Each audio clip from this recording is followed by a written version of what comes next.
So if you saw last week's episode, you'll see that a resident of Seville fitted as a permanent air conditioning unit into the van. You're reaching. I don't know, try it. Try locking it. Try locking it. We didn't want a permanent air conditioning unit, so we took it to a garage over the next sort of couple of days and got it fixed with a temporary window. That unfortunately was done with, I mean, they did the best and we really appreciate it because it's kind of all they could do, but they put like black tape around it, which wasn't very strong, and told me that I couldn't go over 60 mile an hour on the motorway. The window then started rattling, so we had to stop and like kind of seal it up with gaffer tape.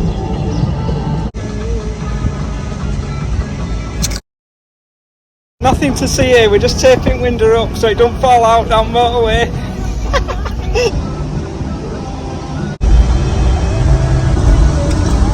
Portugal! Got the window sorted and then headed towards the Portuguese border over the bridge, and now you join us in Portugal for the first time ever. Neither me nor Emma have been to Portugal before, so we've literally crossed the border, pulled up into a village which we're going to explore right now.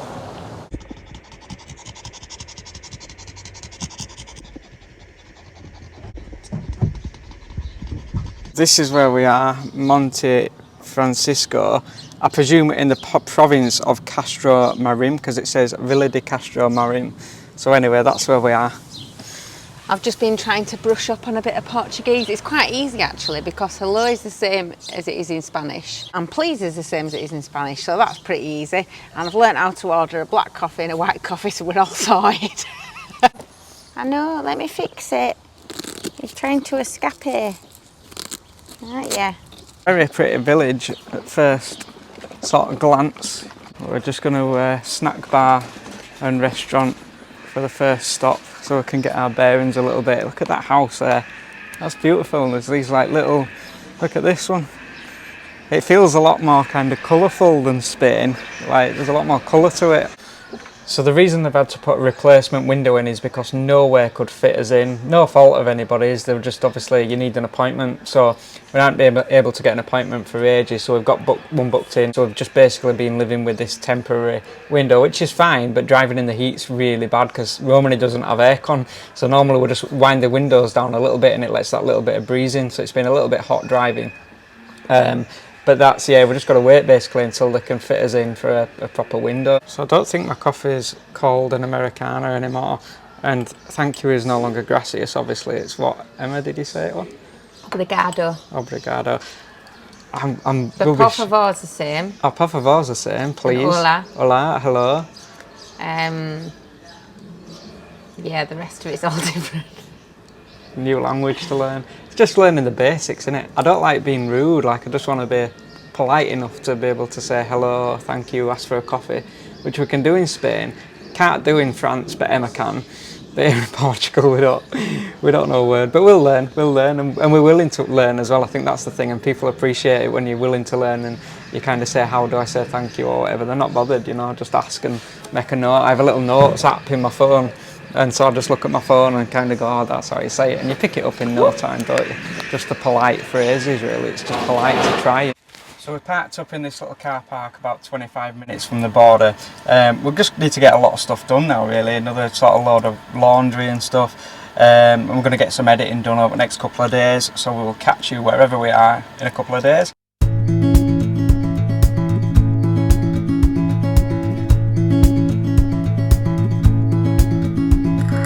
Wish that I could stay. Come on, wish for this moment to never go. Good morning. You joined us in an area called Loul, just between kind of Albufeira and Faro, kind of sort of inland really. We're parked in this little car park overnight and we're just about to explore kind of this entire area. It's a little bit cloudy today, so back in the linens. We're kind of going to give you our first impressions of Portugal. Emma's got something to tell you about a shopping trip. How much my dinner was? I'm not happy with prices here, I'm really not, honestly. It's so expensive. It said online that everything was really, really cheap, but it's not cheap at all. Beer's cheap and coffee is really cheap. That's like, all that matters. You can get a coffee for like €1, But I went to the shop and I thought it might have just been the area that we were in, because we were in sort of a little village and, you know, only one supermarket type thing. But actually we've found, so far, it's been the same where we've gone over the last few days. So it's even just to buy like a packet of fish fingers, for example, packet of fish fingers, €8. €8, absolutely ridiculous.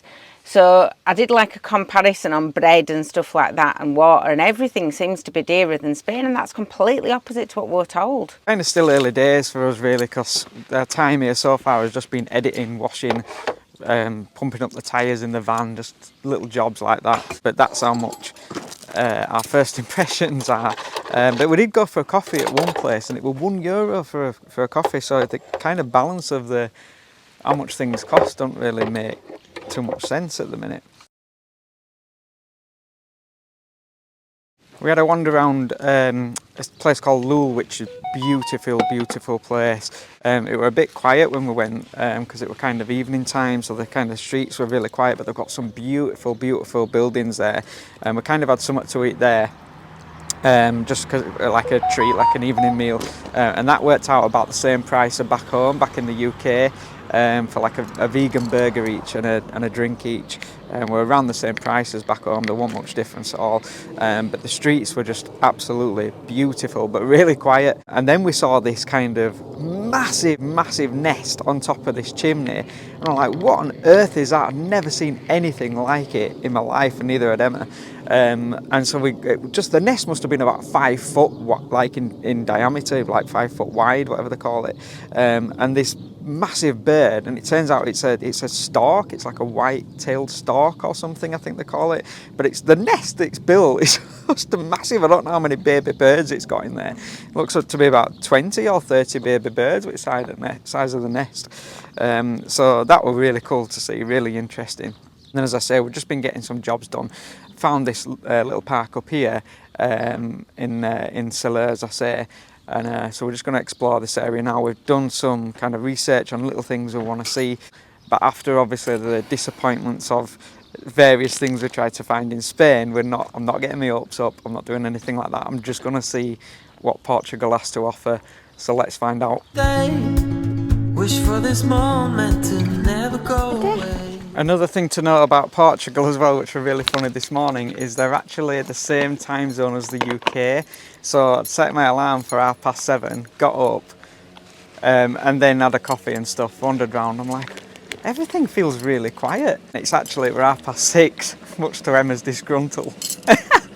So that's one thing. If you come in here, you probably already know. We didn't know because obviously we just crossed from Spain into Portugal. So presume the time zone with the rest of Europe, but it's not. It's the same time zone as the UK. So if it's 7 o'clock in the UK, it's 7 o'clock in Portugal.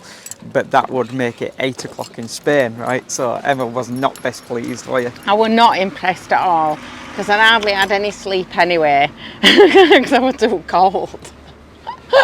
I'm either too hot or too cold. No, I can't be too cold. I can't cope with it. Yesterday she was like, it's too hot. It's because it wasn't even hot, was it, really? It's like the heat's more sort of humid and sticky. Yeah. And so it didn't feel like I like that dry, direct heat, just because it stops me being in pain, basically. But then we got here, it felt really hot, but I still didn't feel like, I was still struggling with my pain and stuff, and I'm like, I can't cope with this.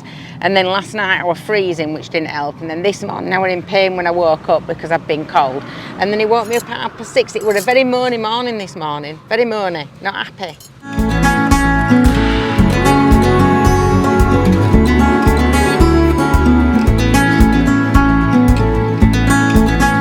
Trying to live another day, like the mothers of Brazil find their way. We're all on our own, but you're the most beautiful. So we're not quite sure what's going on because it's now like 11:30, and everything's just shut.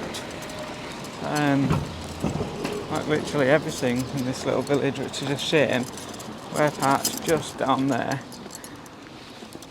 in this little village, but unfortunately it seems to be shut. It looks like a moving on time, I think. Stunning little villages though, these. Very similar to Spain, but you can feel the difference in certain things. A lot of the houses here are kind of like tiled. They've got these beautiful, beautiful tiles on the outside of the building, which you don't see in Spain. And I think, from my knowledge of Portugal, that it's quite well known for this kind of pottery style. I know you can get kind of like a lot of the shops just seem to be selling like souvenirs of these beautiful plates and stuff. You can feel the difference in the vibe as well. So they do seem to, and this is only going on a few days, but they do seem to come out, sort of go out on the evening and go to like bars, restaurants, cafes, but only like we would at home, like not en masse. Yeah, it don't feel to have that bustle of Spain where everybody goes out on a night at Spain, like that's their social time. It doesn't really feel like that. A bit quieter, I guess, than Spain. Yeah, I think just as beautiful, quieter, but a little bit quieter. So I guess that's the first difference between Portugal and Spain. Just on first impressions, is that Portugal feels much quieter than Spain, but obviously it's very early days yet. So as we explore, that might change. All in my mind, and though I know that there is nothing to find, you're a beautiful sight in the summer night. And you can't put up a fight in the misty light. Come up to what is said to be an absolute gem of a nature reserve in a national park. Apparently it's not one of the most popular national parks, it's kind of a little secret hidden gem, so naturally we're attracted to it. This is where we are. Benamola, that's what it is. Fonte Benamola. Daisy's in a little backpack. You alright in there, Daisy?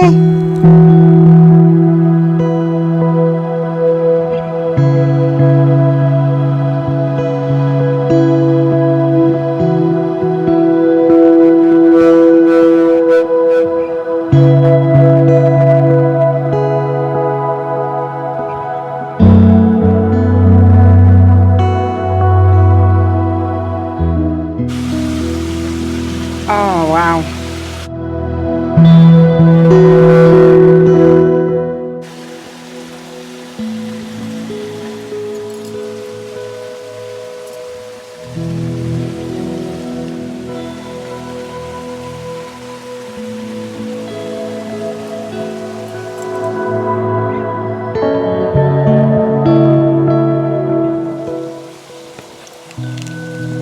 Some water, Daisy. So this little backpack we've got for Daisy, you've seen us before on our travels, you'll have seen it, but we don't tend to use it as much as we use the pram. But the back of it just comes out and creates like a sort of a playpen for her really. So it's ideal in a place like this where you don't know if there's going to be different insects that can bite her, different kind of things she can get stung by, you know, snakes, anything like that. Because she's in there, she's perfectly safe and she's got room to move around and sprawl out and nice and comfy, aren't you, Daisy, there? Yeah? It must be Thursday because you don't drink that often. Like a tropical little haven, isn't it? Oh, it's absolutely, it's like something you see on Disney movies or something, isn't it? I just think we should have brought some food with us though and had like a picnic. There's a family up there that's got like a baby in a pram because the road is actually really easy to get to. They've created a car park that's extremely close. It's like literally 10-15 minute walk to be able to get to this centralised part, and it's a really easy path. I didn't realise it was going to be that easy. But people have got, you know, push chairs and they've brought tablecloths and set themselves out a full picnic on picnic benches. It's been really well set out actually. And it's really nice because a lot of time I don't get to see places like this because I can't hike off for miles and miles and miles like other people do. But this is just absolutely beautiful.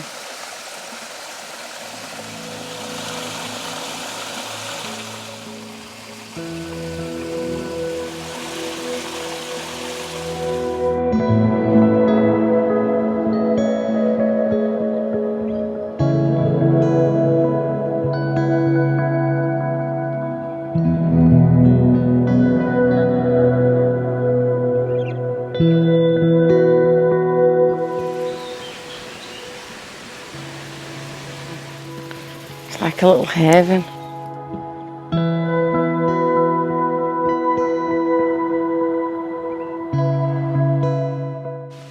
amazing, incredible place. This is just totally natural kind of area. It's just so beautiful, it really is so beautiful. Is this like bamboo? It looks like bamboo, doesn't it, on the sticks? Yeah? I'm not sure what that is, love. I think it is because it makes that really distinct rustle. It's bamboo, doesn't it? We'll bring your little pram next time, won't we? What a beautiful place. There's little picnic benches and stuff as well, so it's nice for families. So we're just going to head back to the van.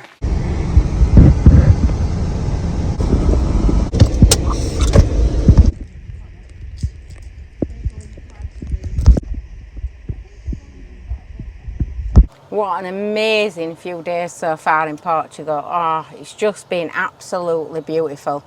First impressions. Incredible country, very much more quiet than Spain, like I said, but absolutely stunning place. It's just kind of full of so much more nature, I suppose. I don't know if that, I don't know how to describe it. It's got a lot of green areas, waterfalls, beautiful kind of lagoon areas. It just seems to be a bit more set up. You don't have to sort of walk miles like you do in Spain to go find this stuff. It seems to be a bit more set up for you to actually just pull up, walk, you know, not far at all, maybe 5, 10, 15 minutes, and you get to these beautiful areas. And it's just been absolutely stunningly beautiful so far. I'm going to do like the touristy kind of beautiful Algarve beaches. If you want to see them, I'm sure there's plenty of other videos that show them, but we're going to more concentrate on kind of the secret little gems that you wouldn't normally see if you were going to Portugal, or you wouldn't realise they were kind of there. So we're going to try our best to kind of find the secrets of Portugal, the little gems that it has to offer. So far, park up wise, not as easy, I'd say. They do have designated spots, so there's kind of the areas that you'd find in France and in Spain, but there don't seem to be as many of them, and some of them that they have sort of built, they're not yet open. It's quite strange actually. Don't really know why they've done that. Maybe it's a bit of a leftover from, I don't know if you remember, but a few years ago they kind of banned basically motorhomes from even driving into centres of like cities and stuff like that. You know, Portugal did not want motorhomes parking up at all. And I don't know if maybe it's left over from that, where they started to build these areas and then they decided that, you know, they weren't going to open them, and maybe they still haven't opened for some reason. But there are quite a few of them around. You can find them. You can find them in the little villages and places like that. But parking up is definitely not as easy. There is kind of still this ambiguity over whether it's allowed or not allowed. Just because it doesn't specifically say it's not allowed doesn't mean it's not allowed. I've read on Park for Night quite a few people that have been fined and things like that, so you do have to be careful because it's not that clear at the moment. So if you are coming to Portugal, do a little bit of research, try and park up in your designated spots, and then at least you know you're all right and you're not going to get into trouble for anything. The cost so far in Portugal is the thing that shocked us most, I think. It's just, nothing makes sense. It can be €1 for a coffee, sometimes cheaper. We went in one place that were like 80 cents or something for a coffee, it's about 50 pence.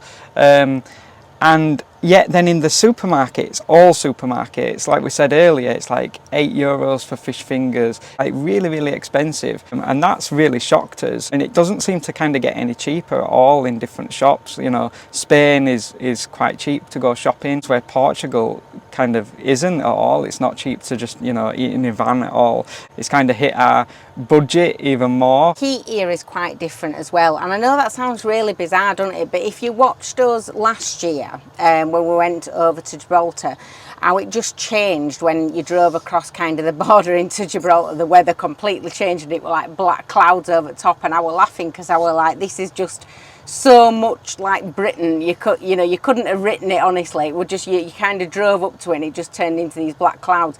And it's sort of similar with Portugal really, in that it's very hot, so you drive over the border and suddenly the weather just seems to change. It becomes a lot more hot, a lot more humid. Obviously you can go inland and be more away from the coast, so you've not got the humidity as much, but it's definitely more of a humid heat, and it's definitely feels hotter.